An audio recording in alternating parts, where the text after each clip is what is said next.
that's going to come out. People understand if you can't swim, you're scared of water, they're not going to push you in the swimming pool. If you're scared of spiders, they're not going to leave a tarantula on your desk at work. I think people struggle to understand why you can't speak because, there isn't anything wrong with you anatomically.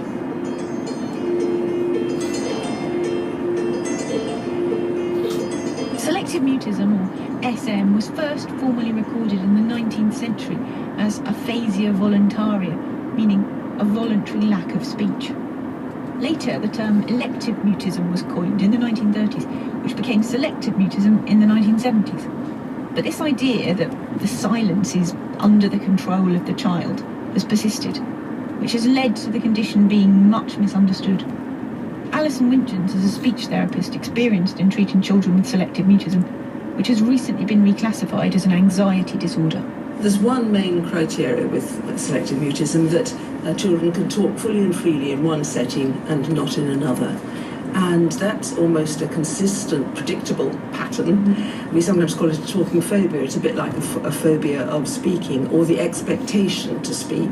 Yes, I think the interesting thing about is the predictability. So the sort of sense sometimes that the child always has rules when they can and can't speak, and it is That's right. Very much Yes. something that you can predict. Yes, I like the way you say can and can't speak as opposed to will or won't, because the language is a very subtle thing. Yes. And it's really important that they do or they don't speak in certain settings. Many, many more children are now coming out of the woodwork because, of course, the silent child is the forgotten child. And there's a lot of misunderstandings, they can't speak. Is it that they haven't got English? Is it that they're purely late talkers and that accounts for it? Or is it that it's willful? And there's been a lot of misunderstanding about selective mutism. One of the most striking cases of selective mutism in the literature comes from the United States, where, in the 1960s, entire communities in the Appalachian Mountains were discovered to have many of those who were, as they put it, quiet-turned. In other words, they didn't say much. The Appalachian children were forced to leave tiny village schools to attend new municipal schools with hundreds of others, sometimes with painful consequences. Tony Klein is Professor of Educational Psychology at University College London. Culturally, traditionally, in that region, people are quiet. They don't have a lot to say. They're rural settings, they don't meet a lot of people, so families are quiet. And it's not at all uncommon that the parents and extended family of a child who presents a selective mutism are not themselves selectively mute, but actually rather reticent and shy, not given to a great big social network of friends. So that's one part, I think, of the Appalachian Mountain story.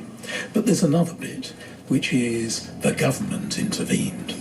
The government closed a lot of tiny local rural schools in the hills and said, we are creating what will be, oh, by the way, it's cheaper, but what it will be is much more educationally stimulating. It will offer opportunities which we cannot offer in these tiny, very local schools. We will bring children to the nearest town, and they will be in schools of 200 to 300. But what was happening was the children were being taken on a bus for the first time out of the community where they, and perhaps their parents, had spent all their lives, and they just froze. And some of the children didn't unfreeze, who found the whole thing so terrifying that they were not communicating. Unsurprisingly, many children are labelled as shy, as I was, and shyness can develop into SM. But there are several key differences, not least that shy children can usually express their shyness.